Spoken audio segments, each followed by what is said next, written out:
अगला संडे रविवार को 5 तारीख से धरना पर बैठे हैं और ये आज 8वां दिन हो गया।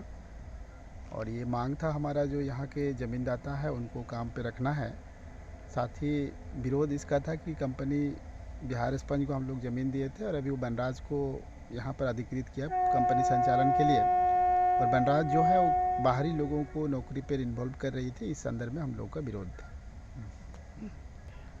देखिए, वार्ता पॉजिटिव वे में रहा, सकारात्मक पहल है। हम लोग की तरफ से भी पहल हो रही है कि कंपनी यथाशीघ्र चले, लेकिन कंपनी कुछ मांगों पर अड़ी हुई है। और हमारा जो मांग था कि बिहार स्पंज चलाएगा, और कंपनी प्रबंधन कह रही है कि हम किसी भी तरह चलाने में सक्षम नहीं है, बनराज कंपनी चलाएगी। इसमें एक चीज़ देखने को मिल रहा है, जो नया कंपनी है बनराज स्टील, उनके जो कुछ पदाधिकारी लोग हुए, स्थानीयता का क्या मामला है, बिहार स्पंज किस तरह से यहाँ पर चलाया, उन सारी चीज़ों का उनको कोई अनुभव नहीं था।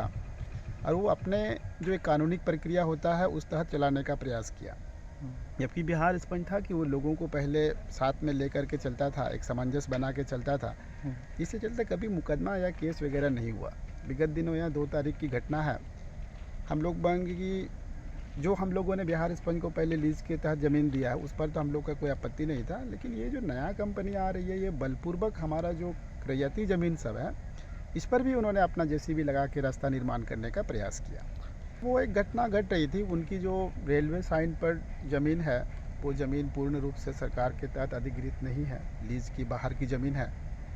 और ये रैयतों को बिना इन्फॉर्मेशन का ही वो अपना जो जेसीबी या कॉपलेन है उसको लगाया था वहाँ पर। उस दरमियान उन लोगों ने विरोध किया, तो उनके तरफ से ये जानने में आया कि उन्होंने ही धमकाया पहले हमारा जो रैयतदार, फिर रविंद्र अग्रवाल और जो DN त्रिपाठी का नाम आ रहा है गांव वालों के अनुसार से। फिर गांव वाले क्या किया कि बहुत सारे जो उनका वहाँ पर ग्रामीण लोग थे वो भी दौड़े चले आए कि आपका तो यहाँ हक नहीं बनता है, किस आधार पर हमारे रैयती ज़मीन को अपना कब्जा में लेने के लिए रास्ता का निर्माण कर रहे हैं। काफ़ी विवाद हुआ था, हम लोग भी वहाँ पहुँचे थे, तब तक वहाँ स्थिति सामान्य हो गई थी और लोग अपना मशीन वशीन छोड़ के भाग गए थे। उस समय हम लोगों ने एक परामर्श किया, उनके राय को सुने। जिनका ज़मीन है उन्होंने कहा कि ये हम लोगों के साथ बदतमीज़ी कर रहा था, गाली गलौज भी हो रहा था, और हमारे जो रियायती ज़मीन है उस पर अतिक्रमण या कब्जा में लेने का प्रयास के लिए रास्ता बना रहा था। उस समय वो थाना में शिकायत दर्ज की गई थी। और शायद हमको अभी जानने में भी आ रहा है कुछ लोगों से कि ST का धारा और बाकी जो और भी धारा है वो लग गई है। प्राथमिकता पता नहीं वो किस तरह से प्रबंधन करता है। जब इनको यहाँ प्लांट चलाना है तो हमको लग रहा था